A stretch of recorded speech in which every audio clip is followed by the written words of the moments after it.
Good evening and welcome to the news. You're with me, Robert Kalua. Let's take a look at the headlines. Parliament reschedules its meeting with Presidential Task Force on COVID-19 on Auditor General's 6.2 billion report to this Thursday. Education stakeholders call upon government to increase public financing for education in Malawi. Government expresses concern with high rejection rate of tobacco at the auction floors. And in sports, Sulom says it may have to push up gate fees for the Nyasa Big Bullets Mighty Wanderers game on Saturday. The Public Accounts Committee on Parliament has rescheduled meeting with the Presidential Task Force on COVID-19 on the Auditor General's 6.2 billion kwacha COVID-19 funds report to Thursday this week. Committee Chairperson Shadrack Namalomba says this follows an excuse from the task force that an invitation later to attend the meeting today was delivered late. Monday morning, the committee met the Acting Auditor General Thomas Makwia on the same. We have a report found by Winston Kaimira. During the interface meeting, the Auditor General's office made a brief presentation about the report to the Public Accounts Committee of Parliament. The presentation centered on anomalies exposed in the report, such as suspected abuse of funds in procurement of fuel and payment of allowances. The presentation also highlighted recommendations made in the report, such as that funds suspected to have been squandered must be recovered. Acting Auditor General Thomas Makwia disclosed that the report had no issues with the Malawi Defence Force, saying 85 million kwacha, which was allocated to the body, was spent on provision of security at the COVID-19 Isolation Center at Bingu National Stadium in Lilongwe. But the committee was surprised that names were not mentioned in the report on some crucial matters, such as people who authorized handpicking of suppliers of fumigation materials. The Acting Auditor General indicated that no one prevented his office from naming anyone in the report, adding that such names can be traced by revisiting details of the investigation. PAC Chairperson Shadrack Namalomba said it was important to meet the Auditor General before commencing an inquiry about the report. The findings, when you total them up, they're coming to 39%, leaving a balance of 61%. So people and everyone else has been asking, what happened to the 61%? Was he prevented from looking at this amount of money? So he has explained, so no. I looked at there were 17 clusters that were involved. I looked at all of them. And Rabison Kwagwanji is the spokesperson for the National Audit Office. We conducted the work without any intimidation. We followed our own professional standards, and at the end of the day, we couldn't find any issue with reporting for the two MDAs. The committee is expected to meet the Presidential Task Force on COVID-19 later this week. This is Winston Kaimira reporting for Zodiak. Education stakeholders have called upon government to increase public financing for education in Malawi. Addressing the journalists in Lilongwe on Monday, representatives from the Civil Society Education Coalition, Save the Children, Action Aid and the NGO Coalition on Child Rights said it was sad to note that education financing, especially on inclusive education, is still a challenge in the country. The remarks have been made as Malawi joins the rest of the world in commemorating the Global Action Week on Education. We have details in this report filed by Alina Femlamba. As Malawi joins the rest of the world in commemorating the Global Action Week on Education, the sector's stakeholders have echoed the need for government to allocate a progressive budget which will not sideline those in disadvantaged communities. During a press briefing in Lilongwe on Monday, the Civil Society Education Coalition, Save the Children, Action Aid and the Coalition for Child Rights noted that almost 6 million children in the country are not acquiring adequate education resources as a result of poor funding.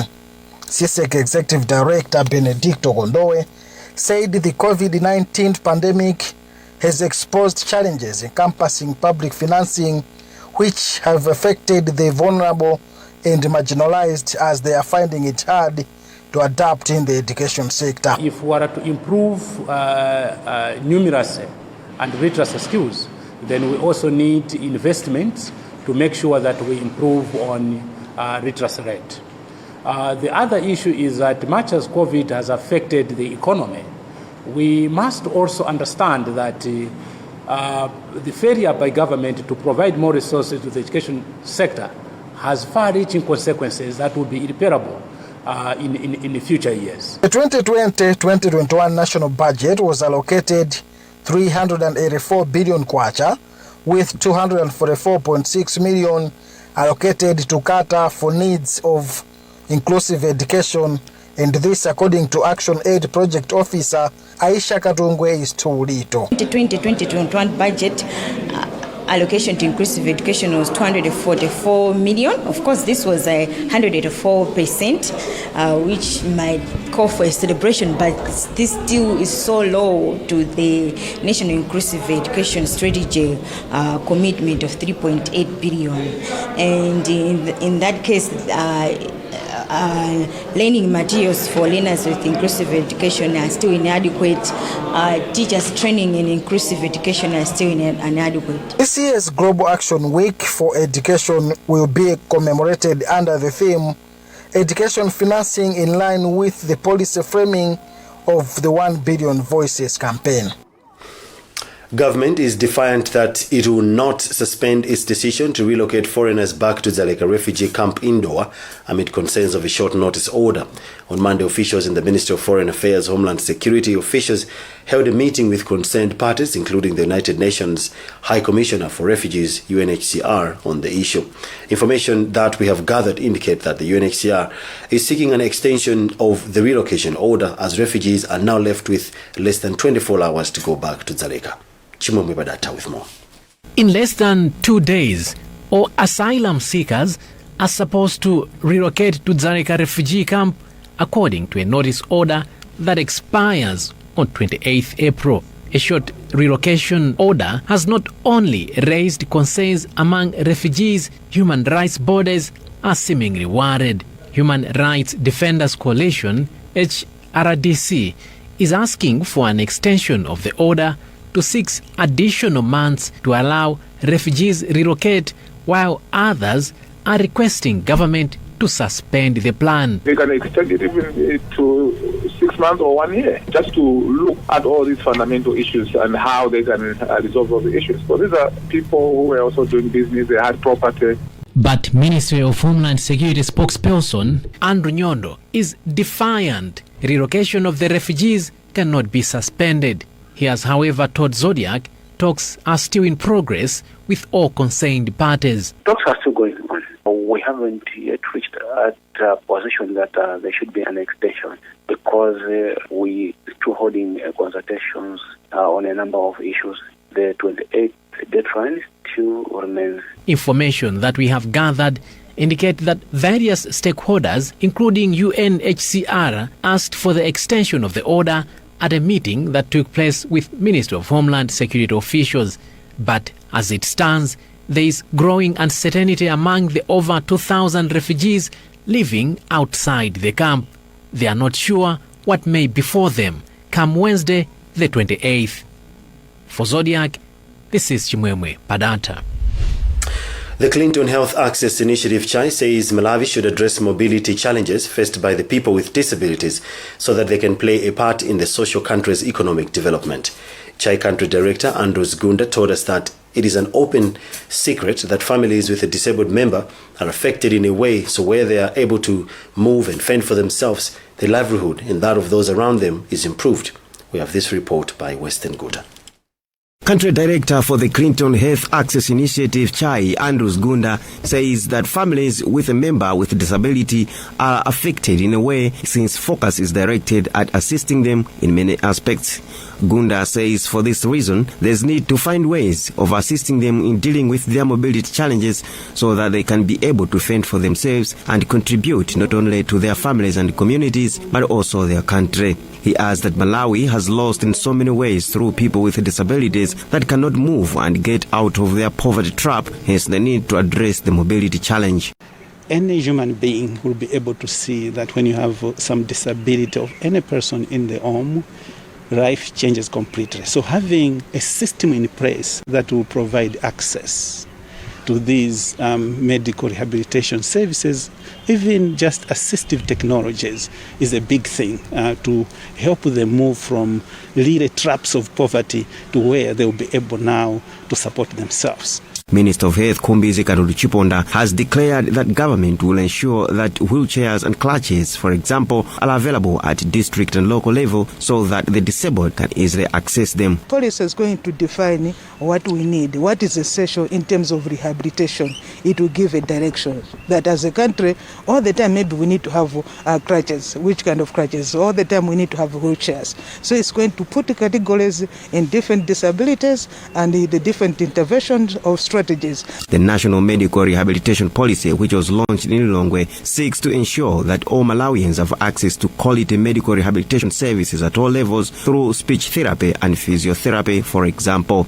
There are 1 billion people with disabilities out of the global population of 7.8 billion, representing 13%, of which 80% live in a poor setting like Malawi. Reporting for Zodiak, I am Western Guta. University of Malawi UNIMA has approved physical attendance of selected graduates of a graduation ceremony which will be held virtually this Wednesday at Chancellor College's Great Hall in Zomba. UNIMA's Registrar Dr. Benedicto Malunga told Zodiac that graduates with distinctions and professional doctorate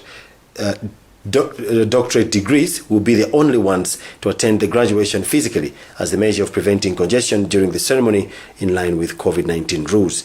Earlier this month, the courts denied to grant Chancellor College students an injunction to stop UNIMA from holding a virtual graduation.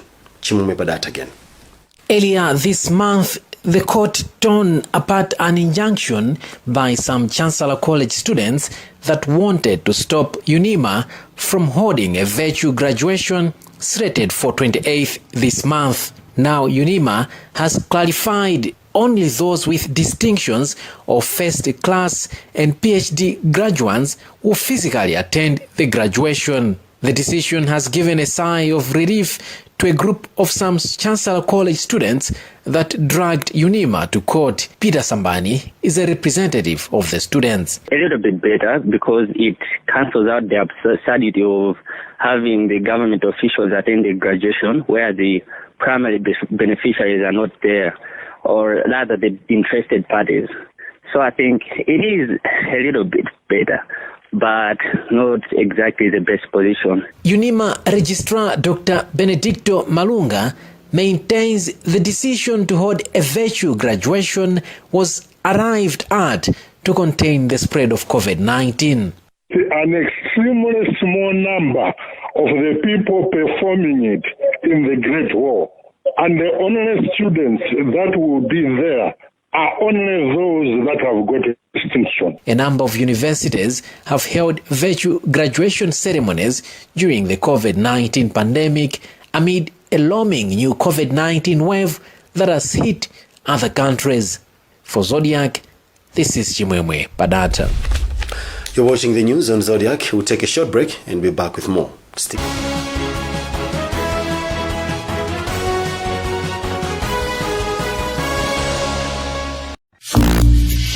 What do you do when your rights as a consumer are violated? Call CFTC. Who do you tell when there are anti-competitive business practices? You tell CFTC. What do you do when you notice deceptive business conduct or excessive pricing? Oh, that's easy. Call CFTC. The Competition and Fair Trading Commission, CFTC, minimizes malpractices that disadvantage both the consumer and traders. Call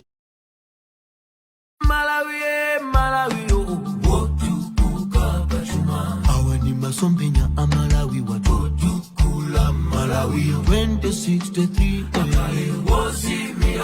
Ufika 2063 kale Wokomera aliyense Achinyamata tikwira ne manja Watukula Malawi Achinyamata tikale patsogolo Watukula Malawi Malawi Wosimira baeka Malawi Wokomera aliyense Malawi 2063 kusinda dziko lathu mokomera aliyense.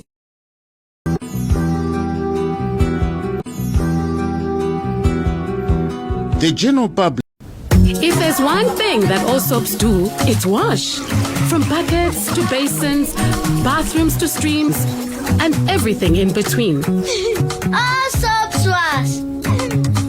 Yes, but Protex is different. Its reinvented formula with flaxseed oil boosts your skin's natural anti-germ defenses by 10 times more, protecting you against 99.9% of germs. So what keeps us healthy? Protex! Good health starts here. Kungonjezera mayunitsi ATNM kuyambira 200 kwacha kapena kuposera pamenepo mutha kukhala mmodzi mwa mamilioneya mu TNM Tikolole promotion.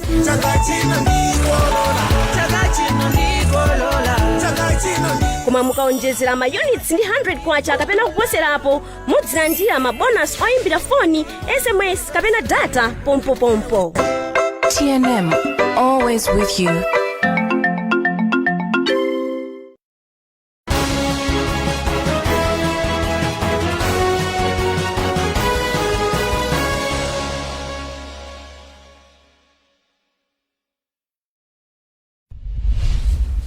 Welcome back. The headlines this hour.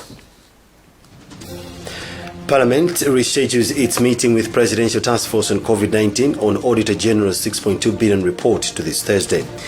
Education stakeholders call upon government to increase public financing for education in Malawi. Government expresses concern with the high rejection rate of tobacco at the auction floors.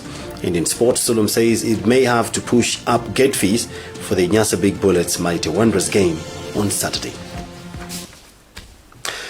Government has expressed concern with the high rejection rate of tobacco at the auction floors, saying it plans to engage the buyers on the matter.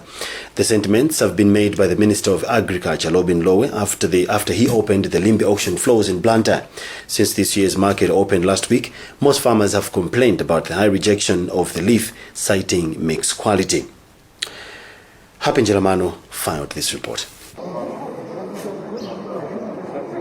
Minister of Agriculture on Monday opened tobacco selling at the AHL Group Limbe floors, with the leaf selling at $2.30 highest and 90 cents lowest for the contract market, and $1.60 highest and 90 cents lowest for the auction market. Rejection rate on the first day was at 72% at the auction market, a development which the Minister Lobin Lowe says is discouraging, and a special message from the buyer. When you compare the rejection rate with the contract farmers are celebrating. But as a nation, we cannot do without auction. There's 20% of auction and 80% contract farming. This 20% encourages new entrants in the market. We cannot do without competition. And we are very soon engaging the buyers, because this is very discouraging. 72% is not a joke. If it is an issue to do with compliance, same grades, same quality, they are rejecting the tobacco on auction.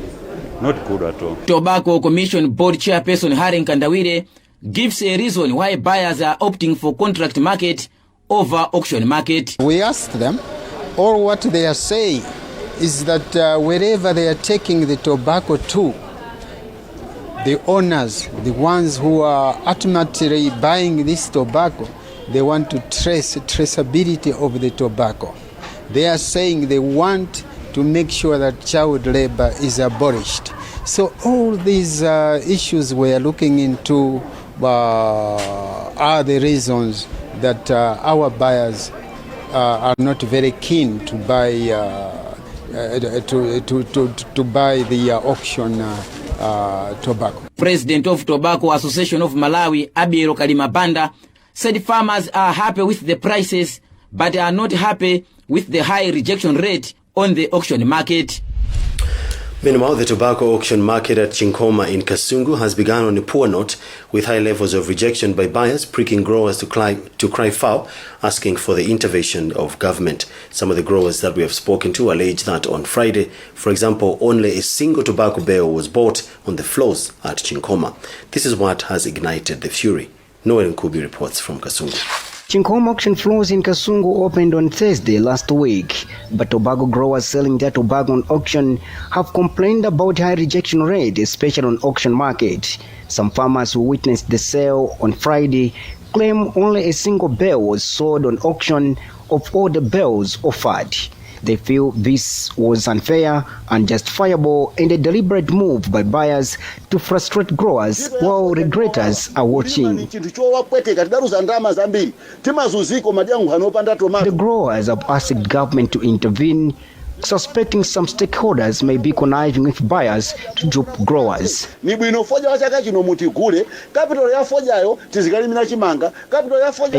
Group spokesperson Teresa Ndanga referred this reporter to Tobacco Commission, but Tobacco Commission Corporate Planning and Development Manager Richard Chintuzi said his boss, Dr. Jidante Malunga, was better placed for a comment. However, Dr. Malunga was not immediately available for a comment as he was reportedly out to Limbe auction floors. Malawi is this year expected to produce 124 million kilograms of tobacco, but the market is demanding 133 million kilograms. For Zodiak, this is Noah Nkubwi, Kasungu. Female ward councillors in Kasungu have embarked on a campaign to woo people to go for COVID-19 vaccine. One of the councillors, Mwambiranso Mbedza, has told Zodiak that people in rural areas are lacking proper information due to an increase in fake news surrounding the vaccine.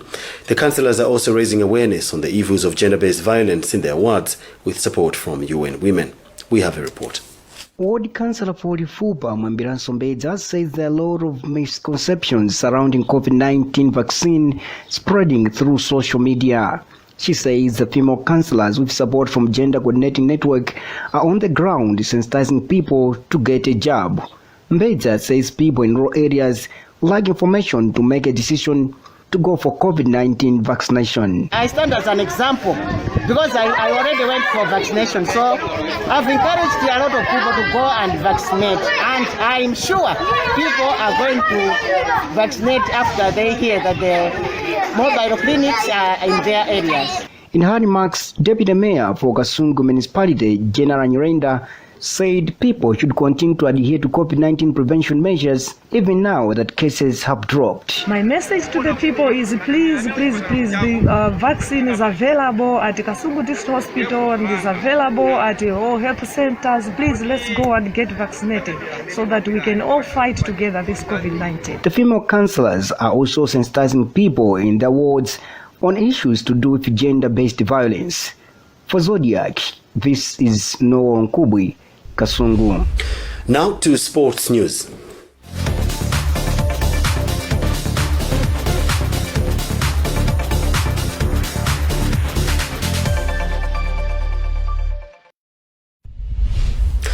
The Super League of Malawi Sulum says hacked entry fees are the remaining option if the Presidential Task Force on COVID-19 turns down an appeal for a special waiver on the number of people to patronize Saturday's Crunchy League match between Mighty Wanderers and Nyasa Big Bullets in Blantyre. There is a concern over security and revenue with authorities from both clubs, insisting the restrictions to 250 people patronizing outdoor events will affect chances of revenue collection. Sambanda has the details. Security has emerged as the major concern for stakeholders ahead of the country's famous and most sought domestic fixture between crosstown rivals Mighty Wanderers and Nyasa Big Bullets, who face off in the top flight league at the Kamuzu Stadium in Blantyre this Saturday. Nyasa Big Bullets Chief Executive Officer Albert Chigoga and Mighty Wanderers General Secretary Fadwek Matemba have considered that security could be overwhelmed if there are no proper measures of containing crowd trouble if the weekend's scenes where security personnel tussled with fans are anything to go by. The two officials have requested the league runners to make an appeal for a special waiver on the number of people to patronize the match. In response, Sulum General Secretary Williams Banda says a request on a special waiver will be made to the Presidential Task Force on COVID-19, but exorbitant gate charges will be the only option if the request is turned down. We may seek some clarification on maybe guidance regarding the pricing and the number of people going. It is the recommendation of that committee at Super League of Malawi who will be considering them and see how. The committee is aware that there are laid-down regulations which are supposed to be adhered to. Youth and Sports Minister Ulemu Msungama, who watched Sunday's match between Silver Strikers and Chitipa United in Lilongwe, has pleaded with the stakeholders and football fans to adhere to the guidelines set by the pandemic's task force. It's a situation that we've never had before. It's a pandemic. For that, whether it's a derby coming next week or after that, Silver Strikers will be playing supplying bullets here in Milongwe. I would want to encourage supporters to abide what this committee will say. Government, through the Presidential Task Force on COVID-19, last week announced that all outside public gatherings, including football matches, have been restricted to 250 people only.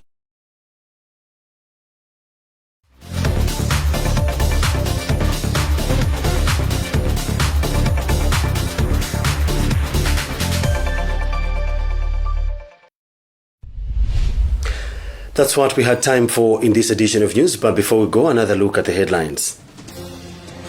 Parliament reschedules its meeting with Presidential Task Force on COVID-19 on Auditor's General's 6.2 billion report to this Thursday. Education stakeholders call upon government to increase public financing for education in Malawi. Government expresses concern with the high rejection rate of tobacco at the auction floors. In sports, Solom says it may have to push up gate fees for the Nyasa Big Bullets Mighty Wanderers game on Saturday. Visit our website, zodiacmalawi.com, for more news. COVID-19 vaccination is underway in the country. Make a decision. Protect yourself and protect your loved ones. My name is Robert Karua. Thanks for watching.